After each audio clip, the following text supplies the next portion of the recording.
There is no such problem for criticism as his theological writings. Their merits are so commanding. Yet such grave deductions must be made. Their immense and sandy diffusiveness is like the prairie or the desert, and their incongruities are like the last declaration. He is superfluously explanatory, and his feelings of the ignorance of men strangely exaggerated. Men take truths of his nature very fast, yet he abounds in assertions. He is a rich discoverer, and of things which most import us to know. His thought dwells in essential resemblances, like the resemblance of a house to the man who built it. He saw things in their law, in likeness of function, not of structure. There is an invariable method and order in his delivery of his truth, the habitual proceeding of the mind from innermost to outermost. What earnestness and weightiness, his eye never roving, without one swell of vanity, or one look to self, in any common form of literary pride, a theoretical or speculative man, but whom no practical man in the universe could affect to scorn. Plato is a gownsman. His garment, though of purple, and almost sky-woven, is an academic robe, and hinders action with its voluminous folds. But this mystic is awful to Caesar. Lycurgus himself would bow. The moral insight of Swedenborg, the correction of popular errors, the announcement of ethical laws, take him out of comparison with any other modern writer, and entitle him to a place vacant for some ages among the lawgivers of mankind. That slow but commanding influence which he has acquired, like that of other religious geniuses, must be excessive also, and have its tides before it subsides into a permanent amount.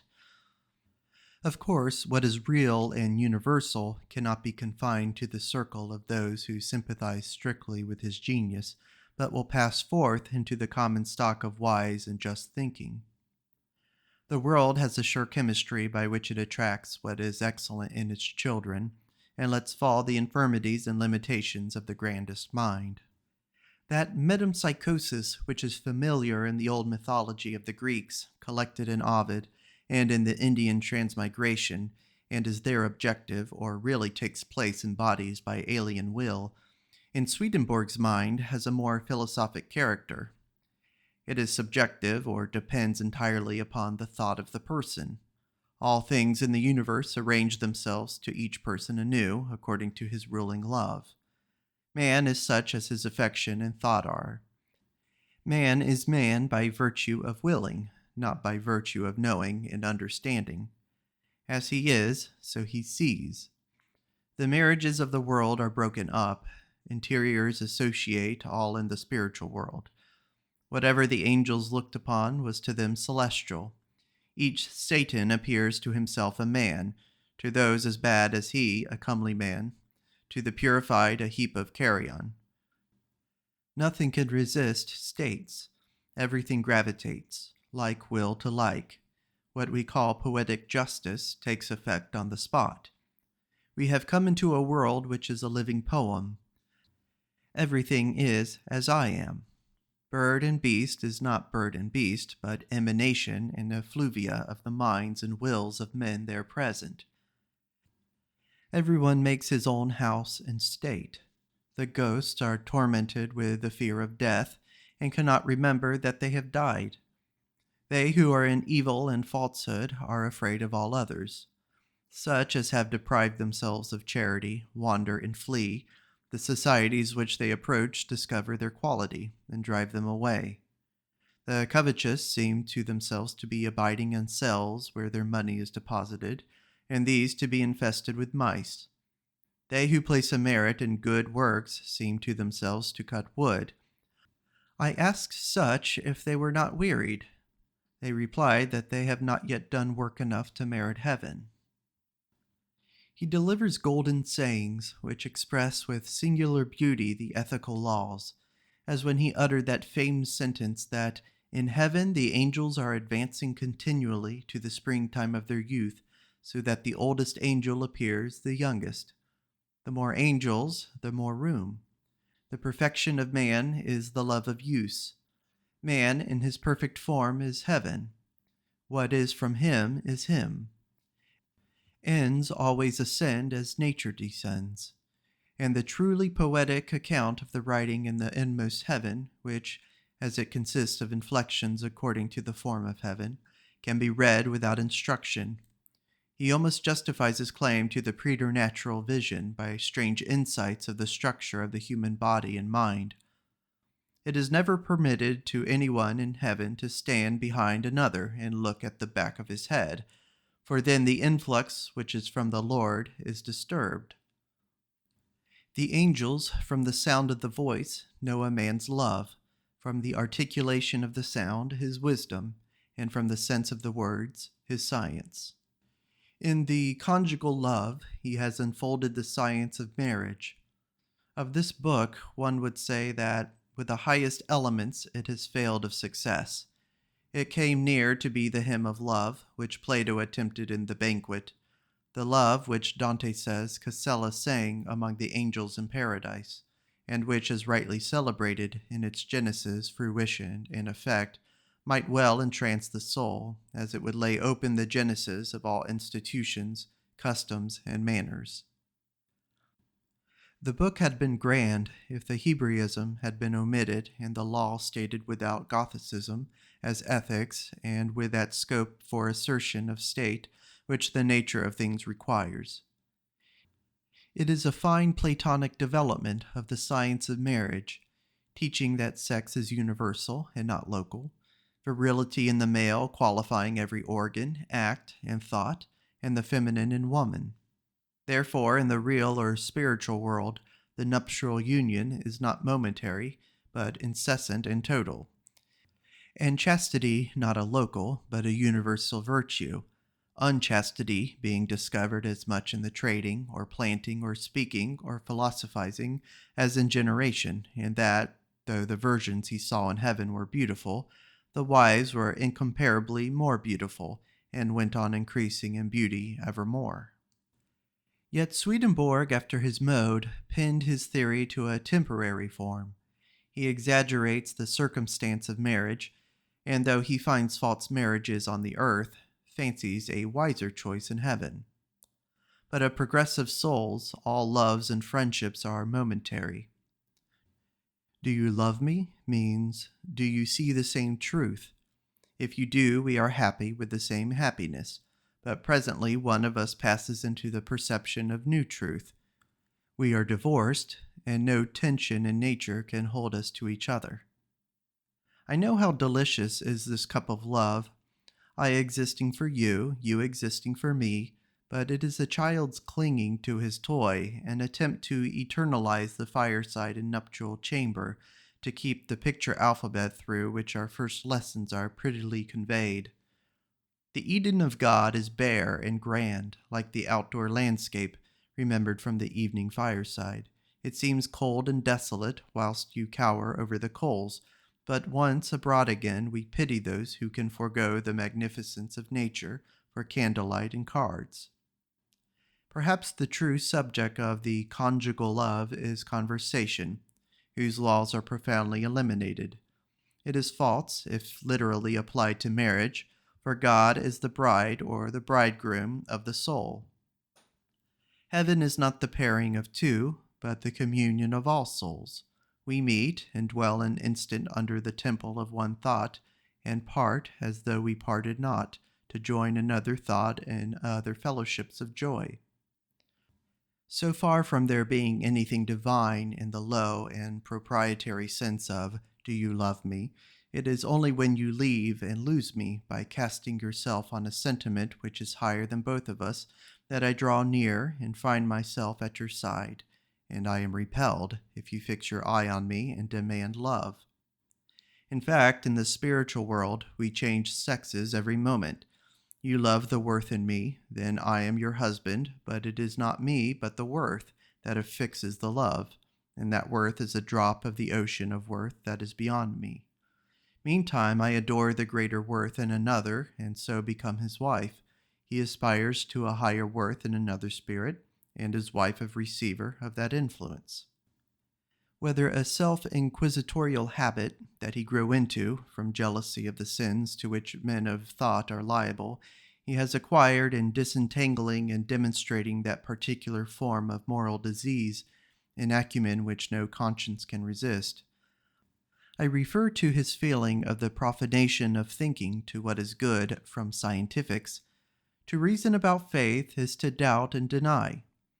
He was painfully alive to the difference between knowing and doing, and this sensibility is incessantly expressed. Philosophers are, therefore, vipers and cockroaches, asps, hemorrhoids, presters, and flying serpents. Literary men are conjurers and charlatans. But this topic suggests a sad afterthought, that here we find the seat of his own pain. Possibly Swedenborg paid the penalty of introverted faculties.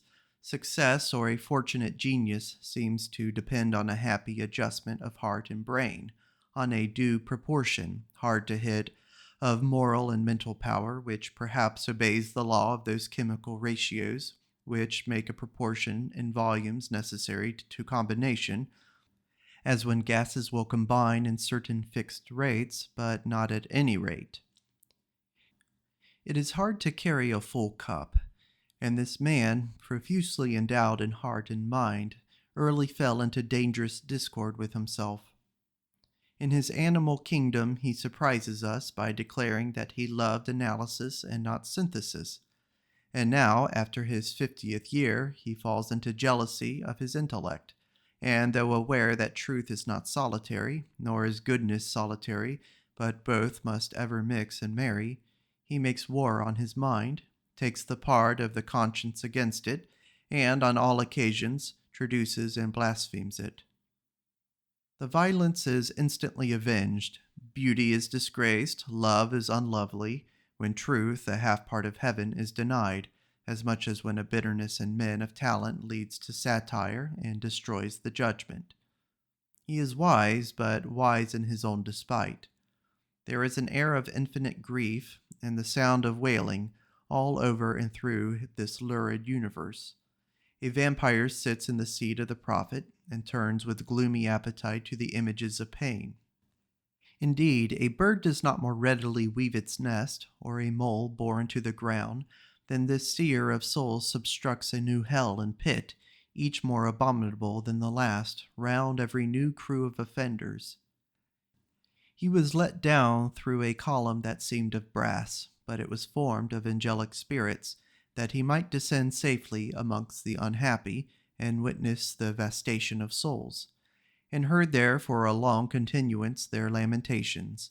He saw their tormentors, who increase and strain pangs to infinity. He saw the hell of the jugglers, the hell of the assassins, the hell of the lascivious, the hell of robbers, who kill and boil men, the infernal ton of the deceitful, the excrementitious hells, the hell of the revengeful, whose face resembles a round, broad cake, and their arms rotate like a wheel. Except Rabelais and D. Swift, nobody ever had such science of filth and corruption. These books should be used with caution. It is dangerous to sculpture these evanescing images of thought. True in transition, they become false if fixed. It requires for the just apprehension almost a genius equal to his own. But when his visions become the stereotyped languages of multitudes of persons, of all degrees of age and capacity, they are perverted.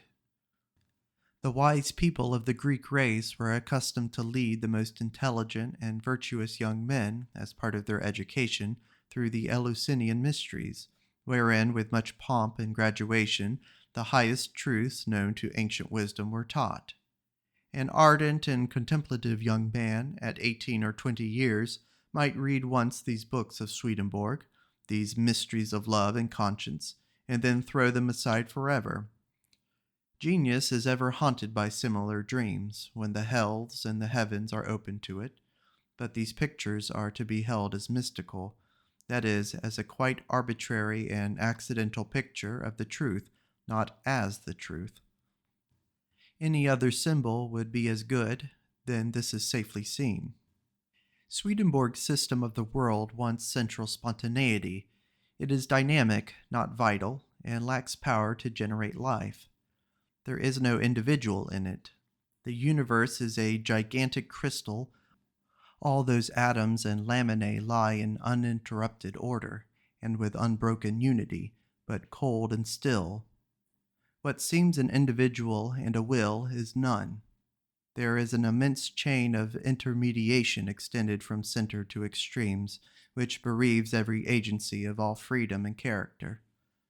The universe, in his poem, suffers under a magnetic sleep, and only reflects the mind of the magnetizer.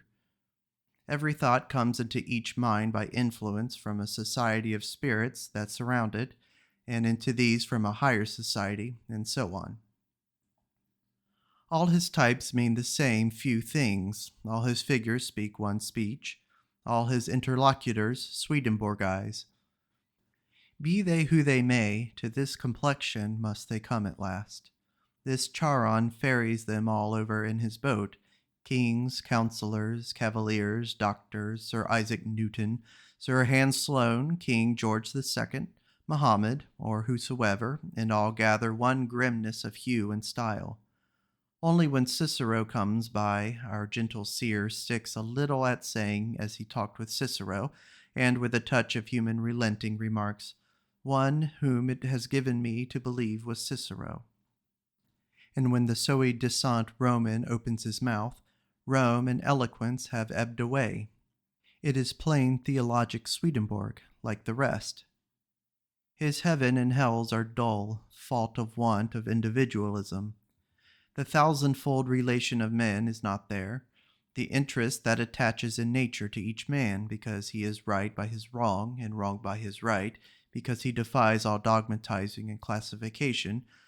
So many allowances and contingencies and futurities are to be taken into account, strong by his vices, often paralyzed by his virtues, sinks into entire sympathy with his society. This want reacts to the center of the system. Though the agency of the Lord is in every line referred to by name, it never becomes alive.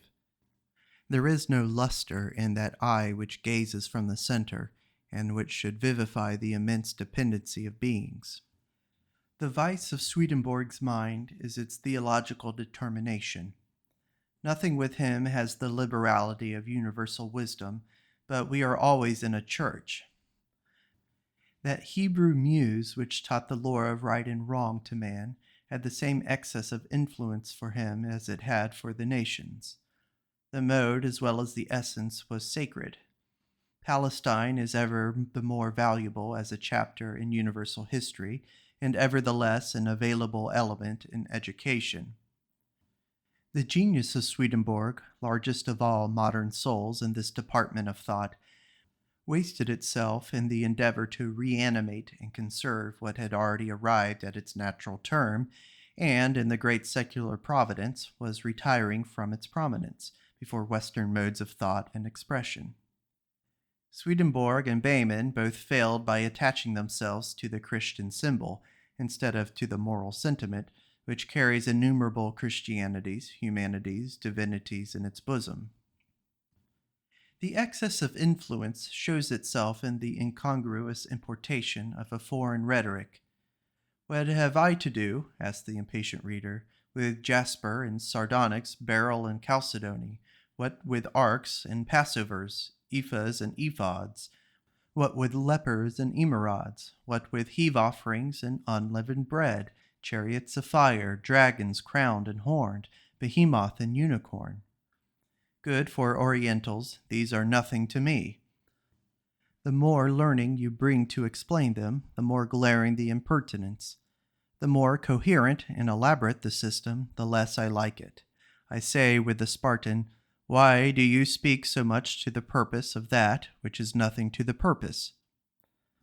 My learning is such as God gave me in my birth and habit, in the delight and study of my eyes, and not of another man's. Of all absurdities, this is some foreigner purposing to take away my rhetoric and substitute his own, and amuse me with pelican and stork instead of thrush and robin, palm trees and shittim wood instead of sassafras and hickory, seems the most needless. Locke said, God, when he makes the prophet, does not unmake the man. Swedenborg's history points the remark. The parish disputes in the Swedish church between the friends and foes of Luther and Melanchthon concerning faith alone and works alone intrude themselves into his speculations upon the economy of the universe and of the celestial societies. The Lutheran bishop's son, for whom the heavens are opened, so that he sees with eyes and in the richest symbolic forms the awful truth of things, and utters again in his books, as under a heavenly mandate, the indisputable secret of moral nature, with all these grandeurs resting upon him, remains the Lutheran bishop's son. His judgments are those of a Swedish polemic, and his vast enlargements purchased by adamantine limitations. He carries his controversial memory with him in his visits to the souls.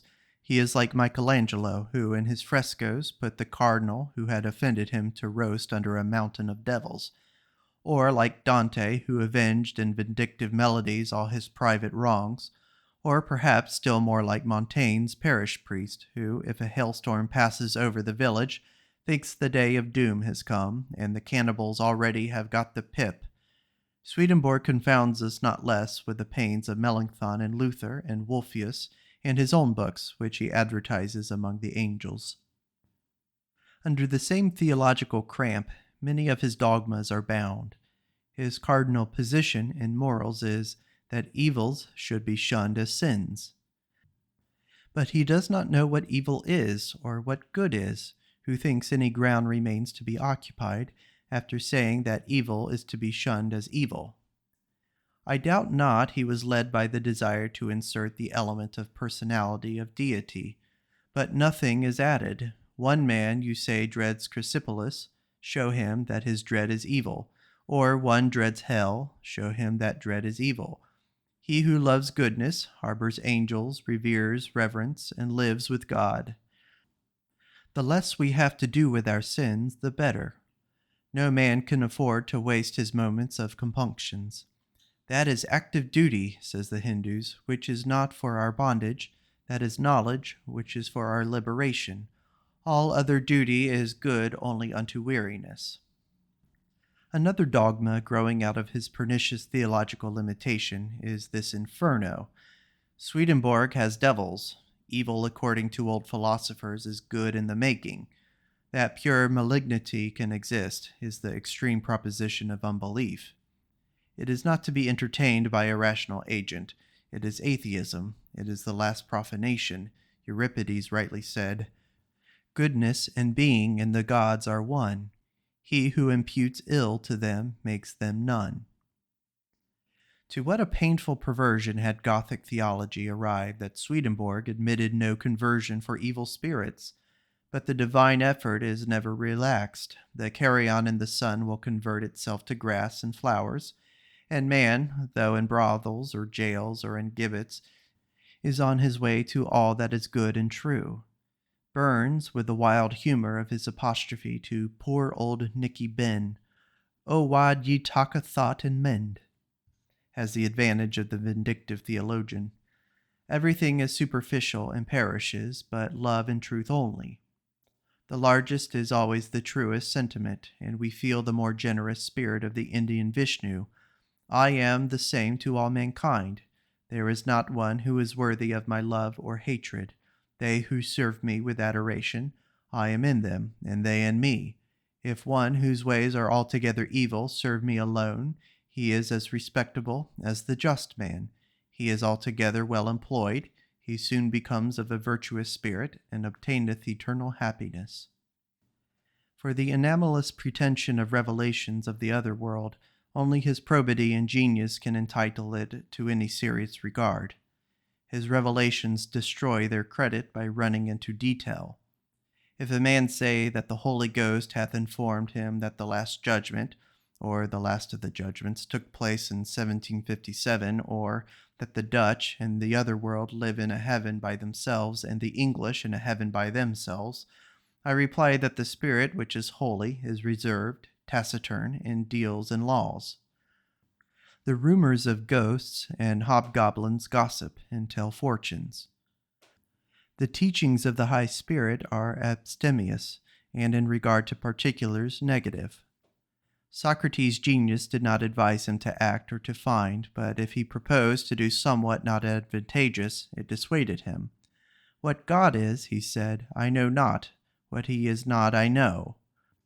The Hindus have denominated the Supreme Being the internal check. The illuminated Quakers explain their light not as somewhat which leads to any action, but it appears as an obstruction to anything unfit. But the right examples are private experiences, which are absolutely at one on this point. Strictly speaking, Swedenborg's revelation is a confounding of planes, a capital offense in so learned a categorist. This is to carry the law of surface into the plane of substance, to carry individualism and its fopperies into the realm of essences and generals, which is dislocation and chaos. The secret of heaven is kept from age to age. No imprudent, no sociable angel ever dropped an early syllable to answer the longings of saints, the fears of mortals. We should have listened on our knees to any favorite who, by stricter obedience, had brought his thoughts into parallelism with the celestial currents, and could hint to human ears the scenery and circumstance of the newly parted soul. But it is certain that it must tally with what is best in nature. It must not be inferior in tone to the already known works of the artist who sculptures of the globes of the firmament and writes the moral law.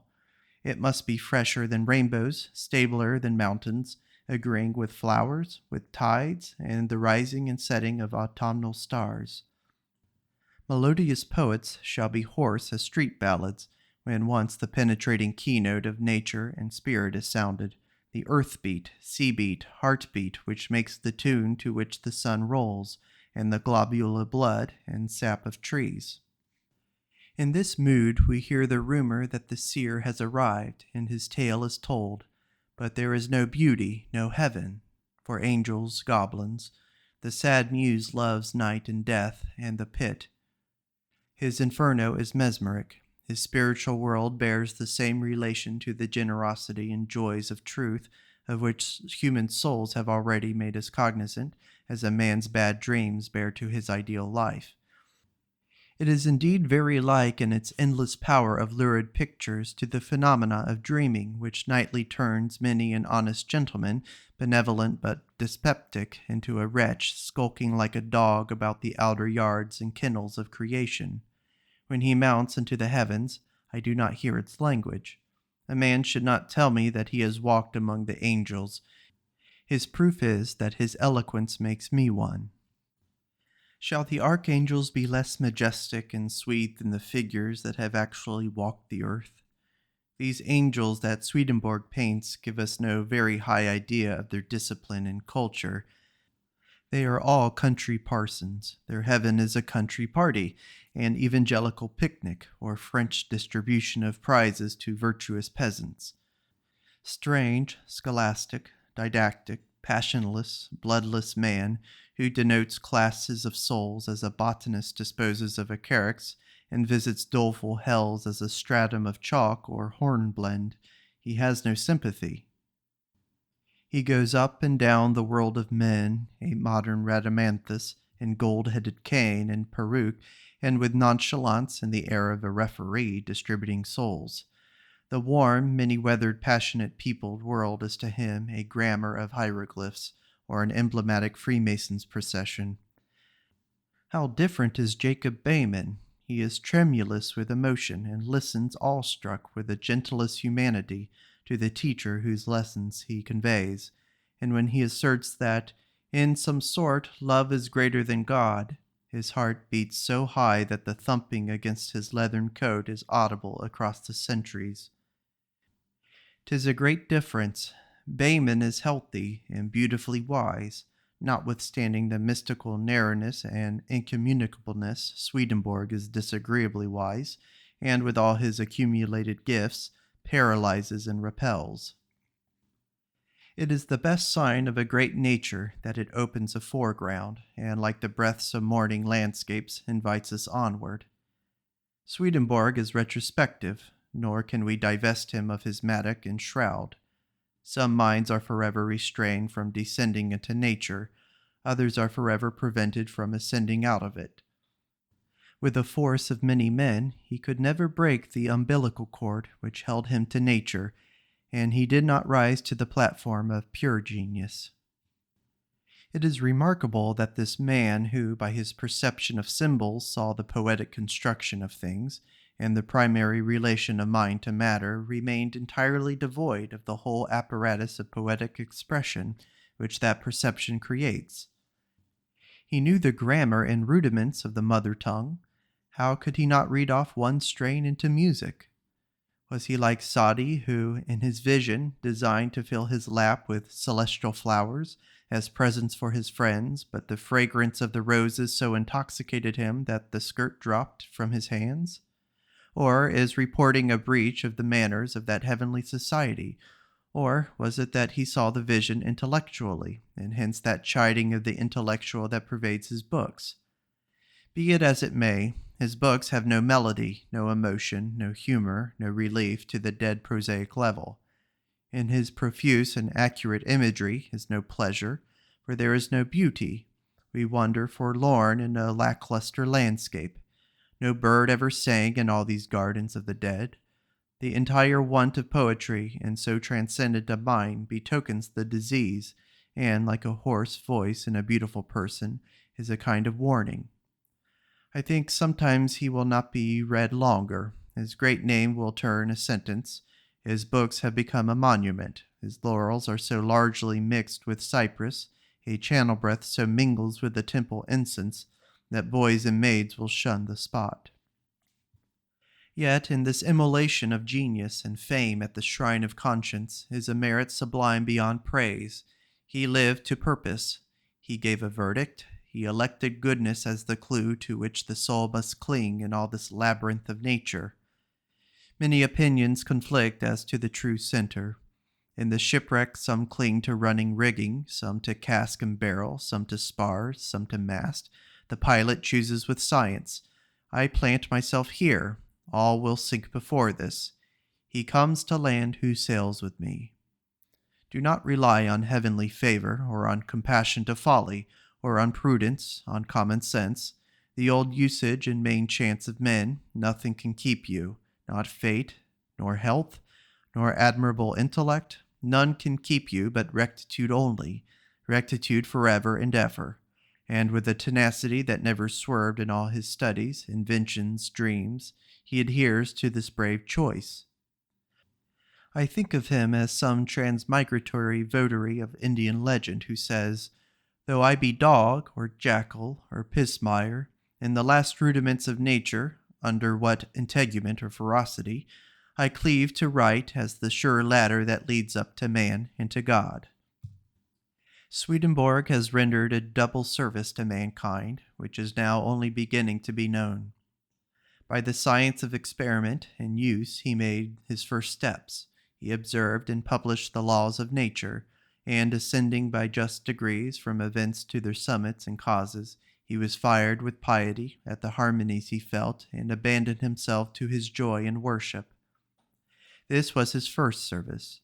If the glory was too bright for his eyes to bear, if he staggered under the trance of delight, the more excellent is the spectacle he saw, the realities of being which beam and blaze through him, and which no infirmities of the prophet are suffered to obscure.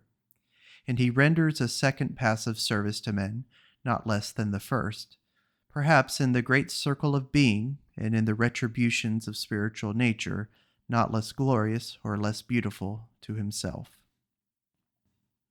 That ends Emerson's lecture, Swedenborg or the Mystic.